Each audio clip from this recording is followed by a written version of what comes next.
Episode की start में हम लोग देखते हैं कि चिंगमू और हाउची दोनों ही बहुत ज़्यादा टेंशन ले रहे होते हैं। वो सोचते हैं कि हम शुएनजिंग पैलेस के अंदर कैसे जाएं, जिस पे तभी वहाँ से वो देखते हैं कि वहाँ से एक लड़की बाहर आ रही होती है और उसके पीछे पीछे एक लड़का भी आ रहा होता है। और वो देखते हैं कि वो तो सेकंड प्रिंस जिसका नाम मोरियू है और उस लड़की का नाम चैंग चिन है। और फिर मोरियू कहता है कि तुम मुझे बिना बताए ऐसे मेरा पैलेस को छोड़ के नहीं जा सकती, जिस पे वो कहती है कि ये मेरी मर्जी है और वो वहाँ से जाने लगती है। लेकिन फिर मोरियू उसका हाथ जाकर पकड़ लेता है कि मेरी इजाज़त के बिना तुम यहाँ से कहीं नहीं जा सकती। जिसकी बात सुन के चैंग शिन को बहुत गुस्सा आ जाता है और वो उससे कहती है कि ठीक है, अगर मैं यहाँ तुम्हारी परमिशन के बिना कहीं नहीं जा सकती तो मैं तुमसे यहाँ से लड़ के और उसके बाद जीत के यहाँ से जाऊँगी। उसके बाद वो दोनों लड़ने लग जाते हैं और फिर तभी वहाँ से बाइजू और होची भी वहाँ पे आके ये देख रहे होते हैं। तभी और होची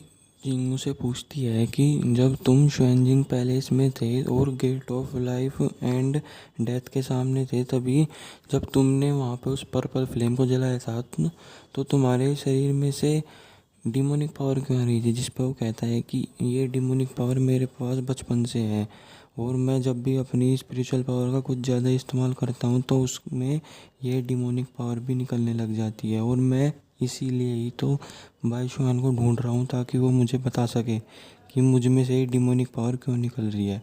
और तभी फिर चिंगमू बाइजू हाउची से पूछता है कि ये दोनों आपस में लड़ क्यों रहे हैं और ये कौन है। जिस पे वो उसे बताती है कि अब से 1000 साल पहले चैंगशिन और मोरियू की इंगेजमेंट हुई थी। लेकिन जब उनकी एक लड़ाई में जब मोरियू गया था तब उसकी जान बचाने के लिए एक फॉक्स ने जिसका नाम शेली था, उसने अपनी पावर बीड को इसे दे दिया था, जिसकी वजह से वो ठीक हो गया और उसकी वजह से उसकी कल्टीवेशन भी ख़त्म हो गई उस फॉक्स की और वो हमेशा के लिए एक फॉक्स बन गई। और इस वजह से मोरियू उस फॉक्स को अपने साथ अपने शुएनजिंग पैलेस में लेके आ गया था और वो हमेशा से उसकी रखवाली करता था।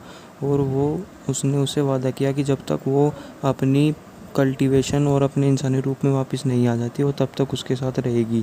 और जिसकी वजह से मोरियू चैंग शिन से बहुत दूर होता चला गया और इसकी वजह से उन दोनों में दूरियां बढ़ गई और आज ये नौबत आ गई है कि वो दोनों अपनी एंगेजमेंट भी उन्होंने तोड़ दिया है। और फिर हम देखते हैं कि मोरियू और चैंग शिन की लड़ाई में चैंग शिन हार जाती है और वो वहाँ से जाने लगती है। जिस पे मोरियू कहता है कि मेरी इजाज़त के बिना यहाँ से तुम नहीं जा सकती और उसे धमका के वापस से कहता है कि तुम्हें शुएनजिंग पैलेस में जाना होगा।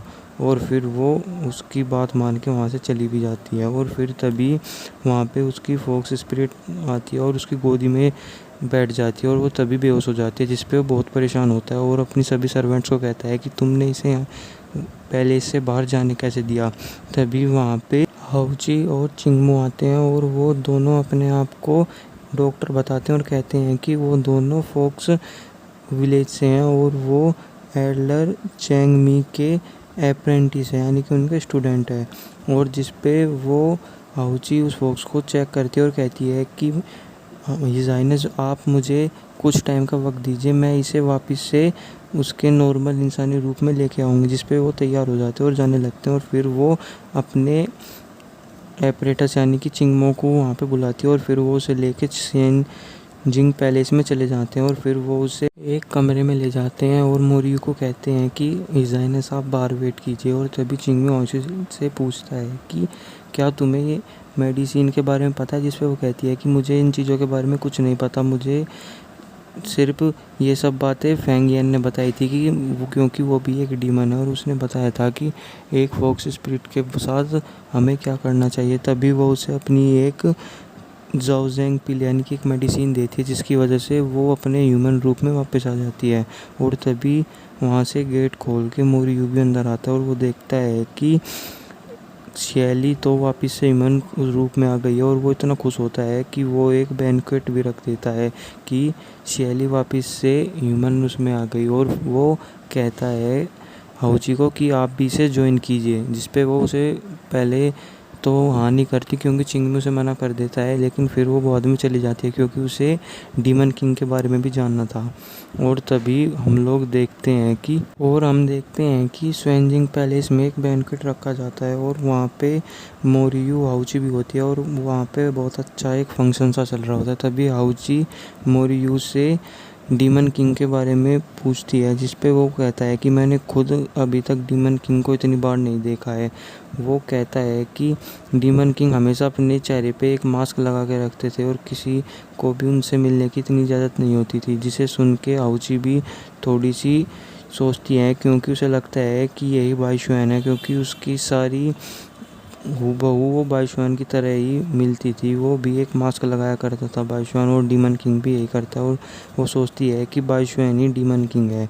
और फिर तभी हम देखते हैं कि वो इस पार्टी में ड्रिंक बहुत ज़्यादा कर लेती है और वो अपने कंट्रोल में नहीं रहती और उसे फिर चिंगमू का ख्याल आने लग जाता है। और फिर तभी हम देखते हैं कि जब पार्टी ख़त्म होती है तो और दूसरी ओर हम देखते हैं कि फेंग येन ने जिंगजियान को बहुत ज़्यादा ड्रिंक करवा दी होती है और वो उसे ड्रिंक करवा के वहाँ से जाने ही वाली होती है।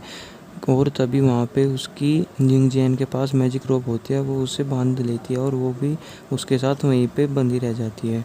और तभी अगले सीन में हम लोग देखते हैं कि हाउची को कुछ दासियाँ उसके कमरे में छोड़ने के लिए आ रही होती है और फिर उन्हें वहाँ चिंगमू भी मिल जाता है और वो उनसे कहता है कि मैं इन्हें यहाँ से लेके चला जाऊँगा।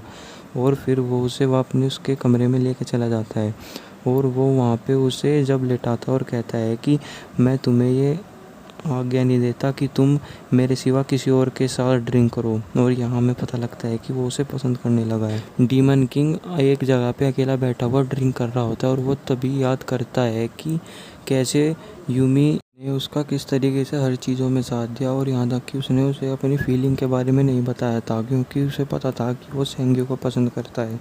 और तभी वो याद करता है कि कैसे वो उसे एक सेलेस्टियल फॉलोवर के बारे में बताता है और वो दोनों उसे लेने के लिए डीमन वर्ल्ड में चले जाते हैं और वहाँ उन्हें पता लगता है एक लड़के सेंजियन के बारे में जिसने वो फ्लावर ले लिया और उसे बहुत ज़्यादा चोट लगी होती है, जिसे यूमी ठीक कर देती है। और फिर वो उससे उसकी काइंडनेस के बदले में वो लड़का कहता है कि आप मुझसे जो चाहें आप मांग सकते हैं, जिस पे यूमी ने कहा था कि मुझे फ्लावर दे दो, जिस पे उस लड़के ने कहा कि आप मुझसे चाहे जो चाहे वो करवा ले, बस ये फॉलोवर मैं आपको नहीं दे सकता क्योंकि मेरी मदर की तबीयत बहुत ज़्यादा ख़राब है, मैं उनके लिए कुछ नहीं कर पाया था और मैं चाहता हूँ क्योंकि इस वजह से वो मेरी मोम ठीक हो जाएंगी, इस फ्लावर से वो ठीक हो सकती हैं। जिस पे वो उसकी ये सब देख के बहुत खुश होती है और वो लोग वहाँ से चले जाते हैं और ये सब याद करके वो बहुत उदास हो रहा होता है तिएनची।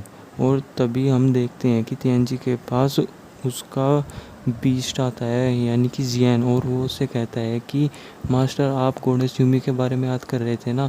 और वो उससे कहता है कि मास्टर आप अपने आप को दोष मत दीजिएगा, आप गॉडेस यूमी की मरने के लिए आप जिम्मेदार नहीं हैं। जिस पे वो से तिएनची जियान से कहता है कि क्या तुमने पता लगाया सेंग्यू के बारे में, जिसमें वो कहता है कि हाँ मास्टर, वो गॉड गुजुन की बेटी है और गॉड गुजुन और एम्परर वुहान की बेटी है। जिस पे वो कहता है कि वो दोनों ही सेंग्यू के डिसिपल थे और वो बिल्कुल सेंग्यू की तरह दिखते और वो सोचता है कि सेंग्यू का भी जिंदा होने का क्या मतलब है। और फिर तभी हम लोग देखते हैं कि वहाँ पे दूसरी ओर चिंगमू सो रहा होता है और उसे एक बुरा सपना आ रहा होता है और जिसमें उसे वही पुराने वाले बातें याद आ रही होती है, जिसमें एंगू ने अपने आप को सेक्रीफाइस कर दिया था लोगों को बचाने के लिए। और जब वो देखता है तो वो एकदम बहुत ही शॉकिंग तरीके से उठ जाता है। और फिर तभी हम देखते हैं कि अगले दिन और दूसरी ओर हम लोग देखते हैं कि फेंग येन और जिंगजियान एक जगह पे सो रहे होते हैं क्योंकि वो दोनों उस रोप की वजह से बंध गए होते हैं। और तभी फेंग येन की अचानक आँख खुलती है और वो उठ जाती है, जिसकी हलचल की वजह से जिंगजियान भी उठ जाता है और वो कहता है कि तुम यहाँ पे क्या कर रही हो तुम। जिस पे वो कहती है कि तुम्हारी इस मैजिकल रोप की वजह से मुझे यहाँ पे पूरी रात रहना पड़ा। जिस पे वो कहता है कि तुम मुझे यहाँ से छोड़ कर जाने वाली थी। जिस पे वो कहती है कि हाँ तो क्या हुआ। जिस पे वो उसे बताता है कि ये मैजिकल रोप मेरे फादर ने मुझे दी थी और वो इसमें बहुत ज़्यादा पावर है, इसे हम इतनी आसानी से नहीं खोल सकते। और वो उसका एक दूसरा मतलब भी बता देता है कि ये मैजिकल रोप जिनके भी हाथों में होती हैं उनका मतलब होता है कि वो पूरी इटर्निटी के लिए एक साथ रहेंगे और एक दूसरे से प्यार करेंगे। और जिस पे वो उसे कहती है कि मुझे ये बकवास बातें मत सुनाओ और इसे रोप को खोलो। जिस पे वो कहता है कि मैं इसे नहीं खोल सकता, इसे सिर्फ मेरे फादर ही खोल सकते हैं। जिस पे उसे गुस्सा आ जाता है और वो उसे पीट देती है वहीं पे ही। और फिर तभी हम देखते हैं हाउची भी सो के उठ जाती है और उसके सर में बहुत ज़्यादा दर्द हो रहा होता है क्योंकि उसने बहुत ज़्यादा ड्रिंक कर ली थी।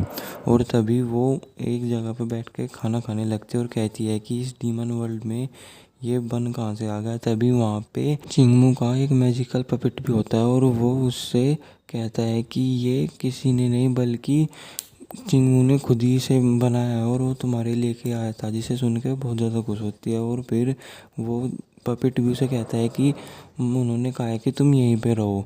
जिस पे वो वहाँ रुकती है और फिर तभी हम देखते हैं कि चिंगमू उसके लिए और भी ज़्यादा बन लेके आ रहा होता है और कह रहा होता है कि ये उसे बहुत ज़्यादा पसंद आएगी। लेकिन जब वो कमरे में जाकर देखता है तो वहाँ पे हाउची नहीं होती, तो वो अपनी मैजिकल पपेट से पूछता है कि वो कहाँ पे गई। जिस पे बताती है कि वो यहाँ से चली गई। और फिर तभी हम अगले सीन में देखते हैं कि मोरियू अकेले बैठा हुआ होता है और वो अपनी सोड को पॉलिश कर रहा होता है। तभी उसे वो याद आता है कि कैसे ये सोड उसे मिली थी और याद करता है कि चैंग शिन ने अब से 1000 साल पहले अपने फैमिली ट्रेजर में से एक चीज़ को चुरा के उसके लिए ये सोड बनवाई थी। और वो ये सब याद करके बहुत उदास हो रहा होता है और सोचता है कि हमारी ज़िंदगी तब क्या हम दोनों कितने खुश थे और अब क्या होगा। तभी वहाँ पे शैली आती है और वो ये सब देख के उसे बहुत जलन हो रही होती है कि मोरियू चैंग शिन के बारे में याद कर रहा है। और वो फिर से उसे बताने लगती है कि कैसे उसने उसकी जान बचाई थी। जिस पे मोरियू से कहता है कि तुम बहुत ही जल्दी ठीक हो जाओगी। और वो तभी वापस से फॉक्स बन के उसकी गोदी में बैठ जाती है। और फिर इसी के साथ हमारे एपिसोड की एक्सप्लेनेशन भी यहीं पे ख़त्म हो जाती है। Thank you.